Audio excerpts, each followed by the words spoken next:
तो आइए आज हम पत्तियों के बारे में जानते हैं। यह तीसरा वीडियो है। हम ताना के बारे में बता चुके हैं आपको। परांकुर परांकुर ताना में हमेशा पॉजिटिव फोटोट्रॉप होता है, फोटोट्रॉप, और निगेटिव जियोट्रॉप होता है, जियोट्रॉपिक। ताना में पॉजिटिव फोटोट्रॉप होता है और ताना में निगेटिव फोटोट्रॉप होता है। हम समझ पाएंगे। ताना 3 प्रकार का होता है, ये भी बता चुके थे आपको। ताना 3 प्रकार के होता है, 3 प्रकार के होते हैं। पहला होता है वायवीय,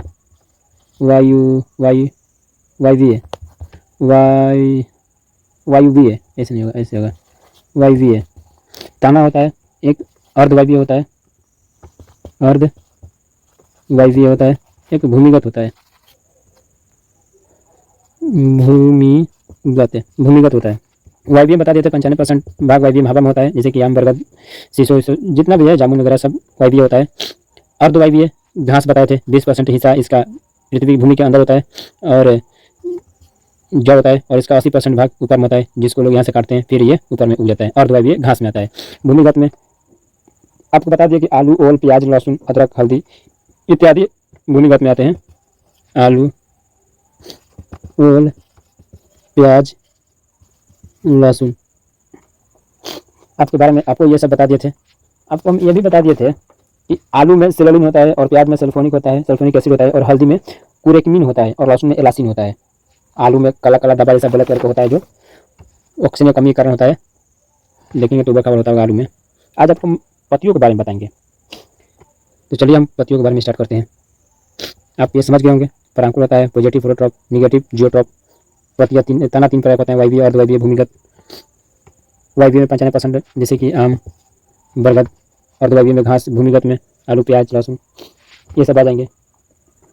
तो आपको पत्तियों के बारे में बताते हैं। इसको मिटाते हैं पहले। तो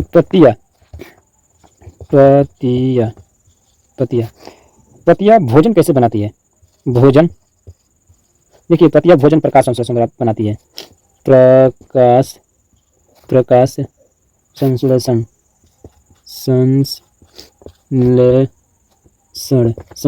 पत्तियाँ प्रकाश संश्लेषण द्वारा बनाती है। और दूसरा काम पत्तियाँ के वाष्प उत्सर्जन होता है। भोजन बनाती है प्रकाश संश्लेषण द्वारा, और वाष्प उत्सर्जन करती है। इसका पत्तियों का 2 काम होता है, भोजन बनाना और वाष्प उत्सर्जन करना। वाष्प उत्सर्जन पत्तियों का 2 काम होता है, भोजन बनाना और वाष्प को उत्सर्जन करना। जैसे कि जो भी पौधे के अंदर जो रूट एयर होता है, पानी की नमी को सोखता है। जैसे कि हम लोग पानी पीते हैं तो कुछ अपन पानी रख लेते हैं शरीर में, और यूरेनियम द्वारा कुछ निकालते हैं बाहर। और ऐसा ही पौधा करता है, अपने रख लेता है जितना रखता है स्टोर करने पर, और जितना ज़्यादा उत्सर्जन किया जाता है, वाष्प उत्सर्जन, उसको बाहर फेंक देता है पत्तियों द्वारा। देखेंगे तो घने जंगलों में वृक्षों के ऊपर बादल के समान हो जाता है। वाष्प उत्सर्जन ज़्यादा कर देता है, जंगल ज़्यादा पौधा होने के कारण ऊपर बादल छा जाता है। तो ये वाष्प उत्सर्जन और भोजन बनाना पत्तियों का काम होता है। भोजन बनाता है प्रकाश संश्लेषण द्वारा, वाष्प उत्सर्जन करता है, नीचे से नमी सोखता है रूट एयर। तो देखिए हम लोग पत्तियों को मार्जिन के आधार पर 2 भाग में बांटते हैं। पत्तियों को मार्जिन के आधार पर 2 भागों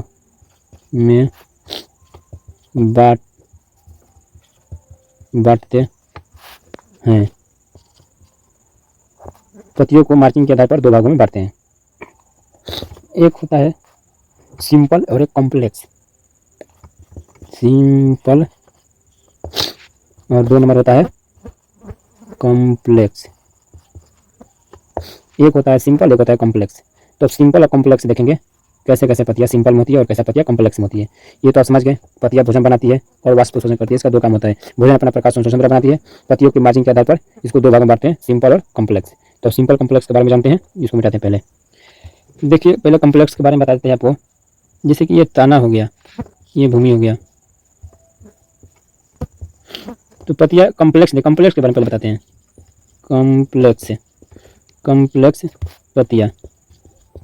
कॉम्प्लेक्स पत्तियों के बारे में बताते हैं अभी, तब जाकर सिंपल पत्तियों के बारे में बताएंगे।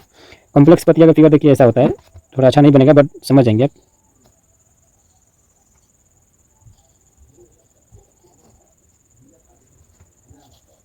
ऐसा करके कुछ होता है। आपको बता देते हैं कि ये जो होता है ना, ये जालिकावत इसको बोलते हैं। इसको कॉम्प्लेक्स बोलते हैं, कॉम्प्लेक्स फिगर में है। जैसे कि देखेंगे तो आप नीम के पेड़ में होगा कॉम्प्लेक्स टाइप के, ये क्या बोलते हैं बैगन के पत्ता भी देखेंगे तो कॉम्प्लेक्स टाइप के होगा, और बहुत सारा वृक्ष होगा। ये देखिए कॉम्प्लेक्स कहते हैं इसको।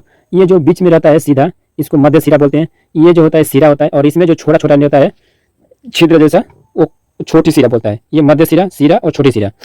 कॉम्प्लेक्स पत्ता में ढेर सारा सिरा होते हैं, इसको हम जालिकावत बोलते हैं। जालिकावत, इसको हम जालिकावत बोलते हैं। इसको कॉम्प्लेक्स फिगर में है, ये जालिकावत है। और हम लोग अब एक और पत्तियों के बारे में पढ़ेंगे जो सिंपल होता है। ये जालिकावत हो गया, और एक सिंपल होगा, और सिंपल में समानांतर होगा। सिंपल में समानांतर होगा, ये कॉम्प्लेक्स में जालिकावत है, इसको जालिकावत बोलते हैं। जालिकावत है, जालिकावत है, ये जालिकावत है, और ये कॉम्प्लेक्स है। अभी देखेंगे नीम के पत्ता में तो इस तरह होगा। अब हम लोग सिंपल पत्तियों के बारे में जान लेते हैं। सिंपल पत्तियां का देखिए, सिंपल पत्तियां सिंपल जैसा ही होगा। एक होता है सिंपल पत्ता, जैसे कि एक आम के पेड़ हो गया, आम के पत्ता हो गया। आम के पत्ता ऐसे, इसमें भी ऐसे होता है, इसमें भी छिद्र जैसा होता है। तो ये बीच वाला के मध्य सिरा बोलते हैं, और ये सिरा, ये छोटी सिरा होता है।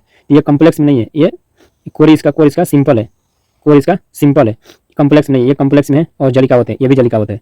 अब हम लोग समानांतर पढ़ेंगे, समानांतर पता देखेंगे जो कि समान होता है। इसका कोर भी समान होता है, और इसका सिरा भी समान होता है।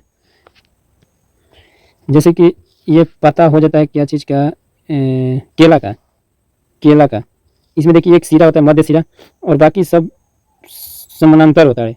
सब सिरा आपस में बराबर होता है, सारा सिरा आपस में बराबर होता है, सारा सिरा आपस में बराबर होता है। केला का पत्ता में, केला का पत्ता में देखेंगे तो सारा सिरा समानांतर होता है। तो ये सिंपल भी है और समानांतर भी है। और ये एक मतलब कि इसमें एक बीज होगा, और दो बीज ये बोलता है। जैसे कि आम के देखेंगे तो उसमें गुठली के अंदर एक बीज होगा, वो दो भाग में आराम से विभाजित होता है, और ये दो भाग में विभाजित नहीं होता है। केला में छोटा छोटा काला करके रहता है इसका बीज, ये दो भाग में नहीं होता है। जामुन भी दो भाग में हो जाता है। तो वो जालिकावत पत्ता होता है उसका। जिसका बीज समानांतर होगा वो दो भाग में उसका बीज नहीं होगा। जिस पौधा के समानांतर पत्ता होगा तो उसका दो भाग में बीज नहीं होगा, और जिसका जालिकावत पत्ता होगा उसका दो भाग में बीज हो जाएगा।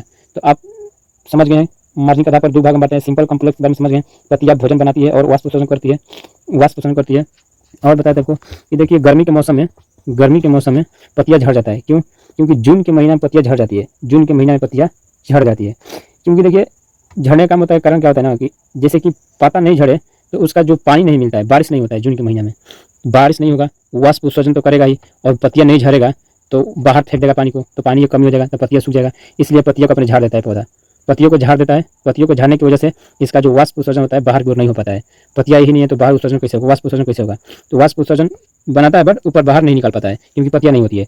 और ठंडा के मौसम में, एक ठंडी के मौसम में गिर जाती है, एक ठंडी के मौसम में भी पत्तियां गिरा देती है, अपना सब पौधा अपना सब पत्तियों गिराता है। क्यों? क्योंकि उसका वाष्प उत्सर्जन ठंडा में, जैसे वाष्प उत्सर्जन जो होता है ठंडा में ज़्यादा नहीं हो पाता है, और पत्तियां रहेगा तो वाष्प शोषण करेगा ही, क्योंकि नमी सोखे काम करेगा रूट यार, और वाष्प शोषण करेगा, बाहर करेगा। तो वाष्प शोषण गर्मी इसमें से खत्म हो जाएगा, तो ठंडा एक अलग से तो उसका पाला मार देगा, तो पेड़ सूख जाएगा।